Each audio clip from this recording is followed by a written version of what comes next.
विषय अर्थशास्त्र। मी विषय शिक्षिका जेवी वागचौरे। मागच्या व्हिडिओमध्ये आपण अर्थशास्त्राची पहिली शाखा बघत होतो, ती म्हणजे सूक्ष्म अर्थशास्त्र।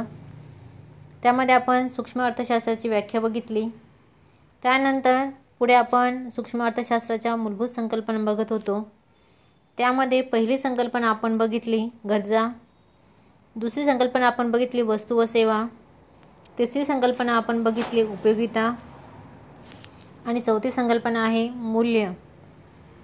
अर्थशास्त्रामध्ये मूल्य दोन प्रकारे सांगितले जाते। पहिलं उपयोगिता मूल्य, दुसरं आहे विनिमय मूल्य। त्यातील पहिलं उपयोगिता मूल्य आपण सविस्तर बघू। आता बघा, उपयोगिता मूल्य हे एखाद्या वस्तूंच्या मूल्यांशी किंवा किमतीशी संबंधित असते। म्हणजेच बघा की एखाद्या वस्तूंची उपयुक्तता म्हणजे त्या वस्तूंचे उपयोगिता मूल्य होय।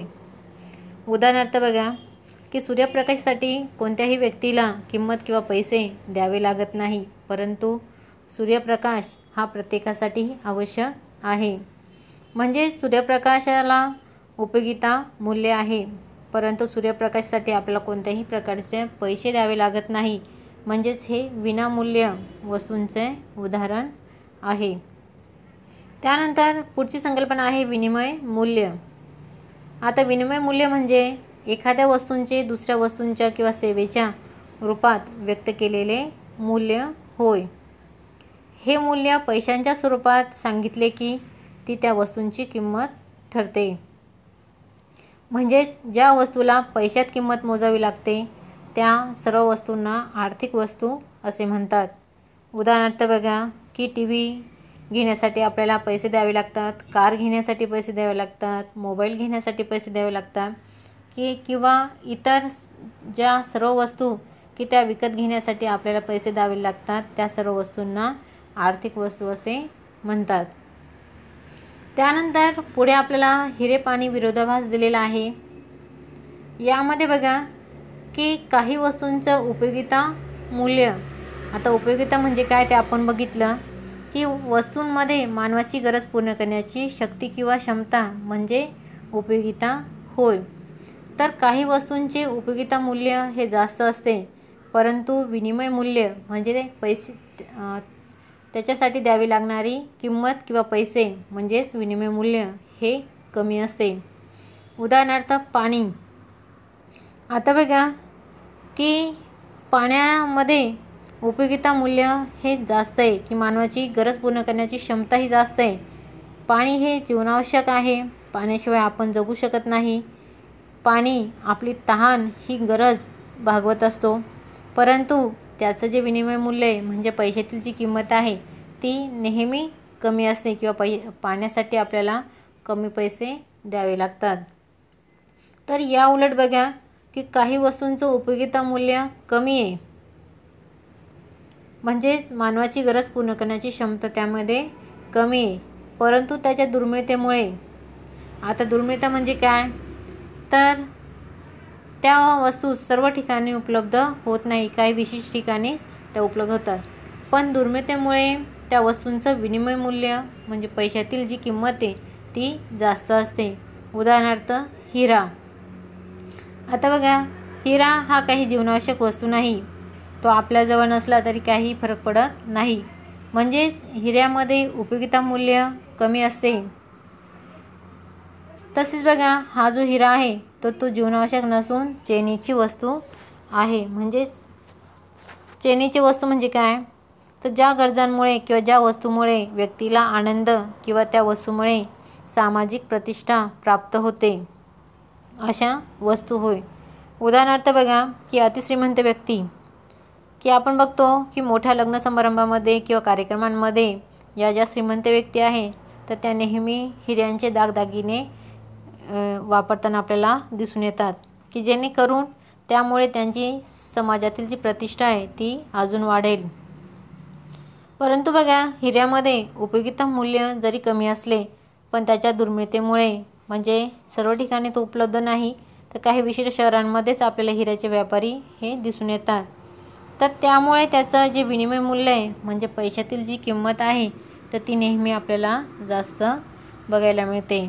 म्हणजेच हे जे हिरे आहे तर ते काही हजारो रुपयांपासून ते करोड रुपयांपर्यंत त्यांची किंमत ही बाजारामध्ये असते. पुढे बघा आपल्याला एक चित्र दिलेलं आहे की त्या चित्रामध्ये एक वजन काटा आपल्याला दिसत आहे की ज्याच्या एका बाजूला पाणी आणि दुसऱ्या बाजूला हिरा आपल्याला दिसत आहे. पाणी बघा की पाणी जीवनावश्यक असून सुद्धा त्यासाठी कमी पैसे द्यावे लागतात, तर हिरा हा जीवनावश्यक नसून देखील त्यासाठी जास्त पैसे आपल्याला द्यावे लागतात. यालाच हिरा पाणी विरोधाभास असे म्हणतात. त्यानंतर पुस्तकात आपल्याला एक चौकट दिलेली आहे की त्यामध्ये शोधा पाहू असं दिलेलं आहे. तर यावर परीक्षेत कोणताही प्रश्न विचारला जाणार नाही, तर हे फक्त आपल्या माहितीसाठी आहे की खालील उदाहरणांवरून विनामूल्य वस्तू किंवा आर्थिक वस्तू शोधा. आता यातील विनामूल्य वस्तू म्हणजे काय की ज्यासाठी आपल्याला कोणतेही पैसे द्यावे लागत नाही, विनामूल्य आपल्याला त्या निसर्गामध्ये उपलब्ध असतात. किंवा आर्थिक वस्तू, मग आता आर्थिक वस्तू म्हणजे की जे आपल्याला विकत घेण्यासाठी पैसे द्यावे लागतात, त्याला आर्थिक वस्तू असे म्हणतात. त्यातील पहिलं आहे नदीचं पाणी.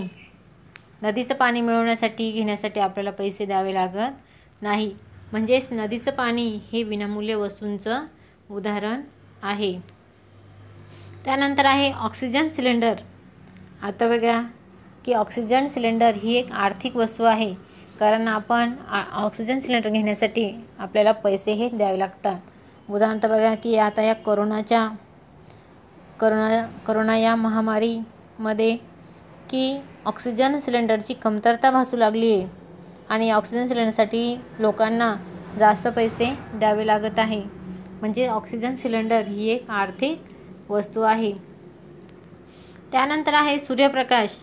सूर्यप्रकाशासाठी आपल्याला कोणत्याही प्रकारचे पैसे हे द्यावे लागत नाही, त्यामुळे सूर्यप्रकाश हा विनामूल्य वस्तूंचं उदाहरण आहे. त्यानंतर शुद्धीकरण केलेलं पिण्याचं पाणी. आता बघा बऱ्याच ठिकाणी म्हणजेच गावांमध्ये किंवा शहरांमध्ये पिण्याचं जे पाणी आहे तर ते अशुद्ध उपलब्ध होतं आणि त्यामुळे बऱ्याच गावा आणि शहरांमध्ये पिण्यासाठी शुद्धीकरण केलेलं पिण्याचं पाणी हे वापरलं जातं. की बऱ्याच कंपन्यांचे गाड्या आपल्याला बघायला मिळतात की ते बिसलेरी उपलब्ध करून देतात आणि त्यासाठी त्या किंमत किंवा पैसे हे द्यावे लागतात. म्हणजे शुद्धीकरण केलेलं पिण्याचं पाणी ही एक आर्थिक वस्तू आहे. त्यानंतर पुढं आहे हवा.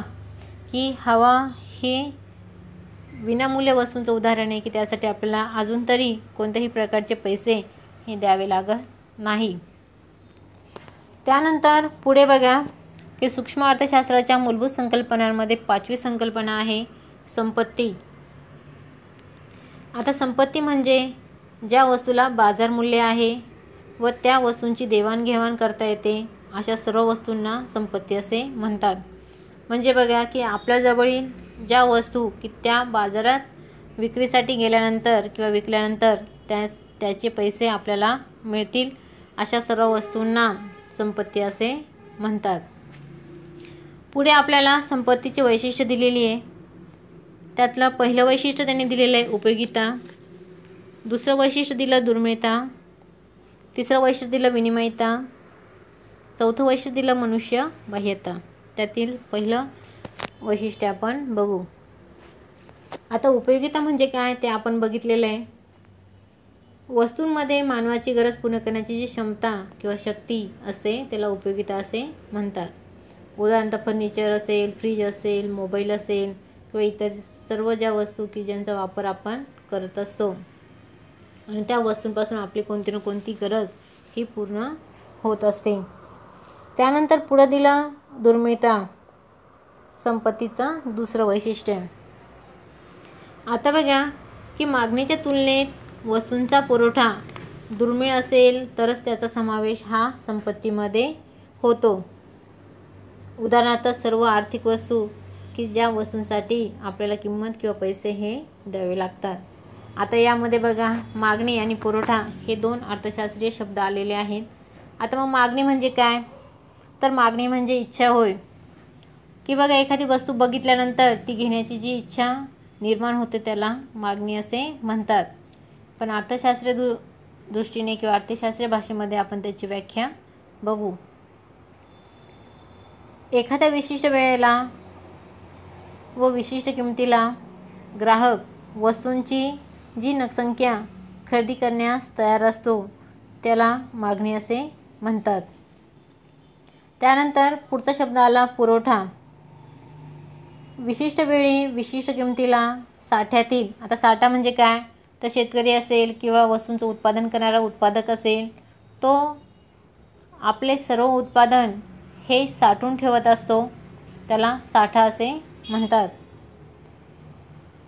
साठ्यातील जो भाग प्रत्यक्ष बाजारात विक्रीसाठी आणला जातो त्यास पुरवठा असे म्हणतात. त्यानंतर बघा की पुढचं वैशिष्ट्य सांगितलं विनिमयता. यामध्ये बघा की वस्तूंचा विनिमय एका व्यक्तीकडून दुसऱ्या व्यक्तीकडे, एका ठिकाणाहून दुसऱ्या ठिकाणी करता आला पाहिजे, यालाच विनिमय असे म्हणतात. यामध्ये ज्या वस्तू मूर्त असतात त्यांचेच हस्तांतरण एका ठिकाणाहून दुसऱ्या ठिकाणी होते. उदाहरणार्थ वाहने असेल, दागदागिने असेल इत्यादी. त्यानंतर पुढचं वैशिष्ट्य सांगितलं मनुष्य बाह्यता.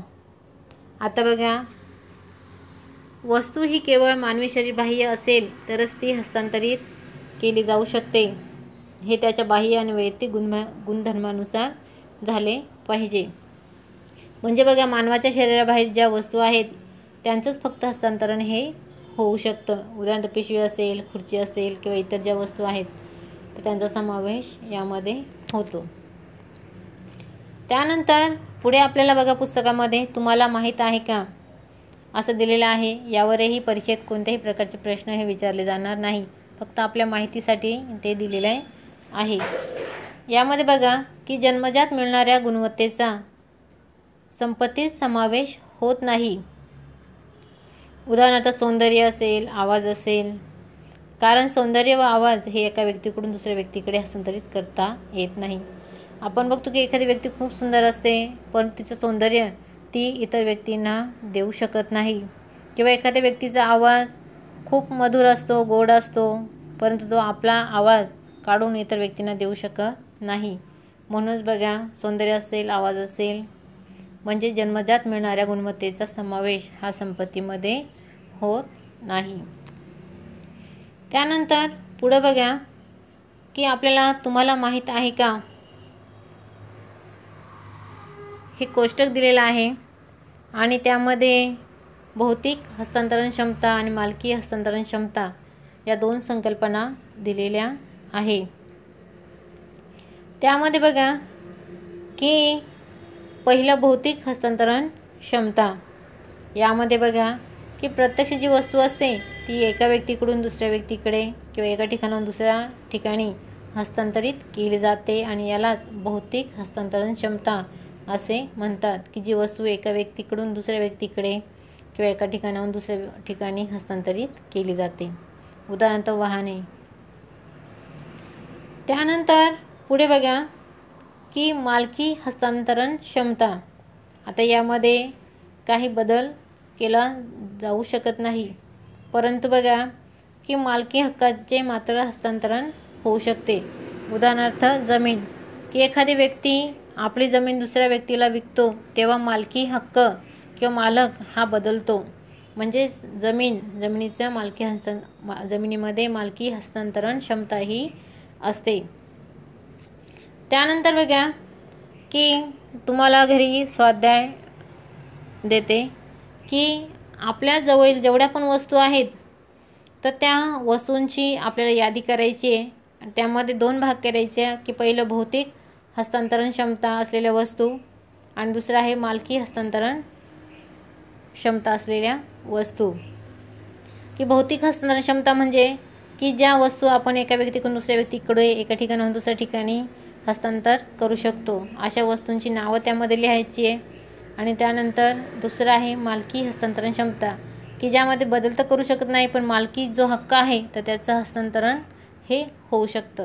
तर याची यादी तुम्ही तुमच्या वहीमध्ये करून ठेवा. त्यानंतर पुढे आपण पुढच्या तासाला सूक्ष्म अर्थशास्त्राच्या शेवटच्या ज्या संकल्पना आहेत तर त्या संकल्पना आपण बघणार आहोत. तोपर्यंत धन्यवाद.